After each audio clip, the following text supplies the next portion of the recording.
Michael Drayton had just returned home after a 4-day trip to Durango. His sister had undergone minor surgery, and he had stayed longer than expected to help her. As he turned off the gravel road leading to his property, past the weathered fence posts his father had built in the early 70s, everything seemed normal. The sun was low, casting long shadows, and the air smelled like juniper and faint wood smoke. But as Michael rounded the final bend and his house came into view, something felt off. His house stood where it always had, solid and proud, with its wraparound porch overlooking the valley. But behind it, something new had appeared. At first, Michael thought it might be some kind of delivery staging area or a prank, but as he approached, the cold reality hit him. A wooden privacy fence, fresh and tall, stretched across his property, cutting through his orchard. Frozen, Michael stared at the fence for a minute. The fence was professionally installed, bolted tightly with fresh cedar boards, and a laminated sign attached, South Mountain Community Grounds, private access only, property of HOA. He couldn't believe his eyes. This fence didn't just mark a boundary. It was across his land, almost 40 feet from his back porch, slicing through his orchard and cutting off his tool shed.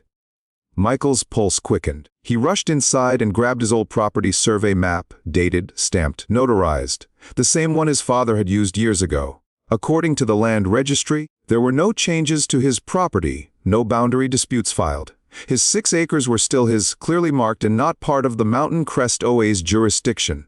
But there it was, a fence claiming otherwise. He called the HOA, but they didn't pick up. The next day, he received a letter from the HOA claiming the land behind the fence was now protected communal space.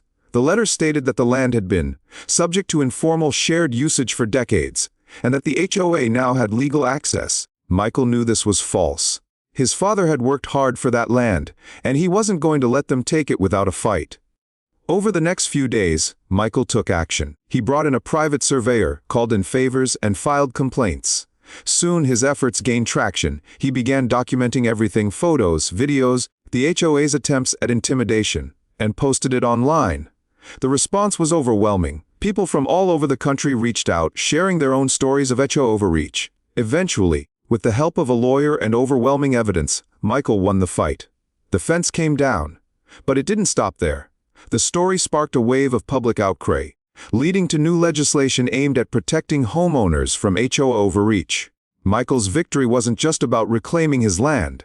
It was about standing up for what's right. Like, share and follow for more stories of everyday heroes fighting back against injustice.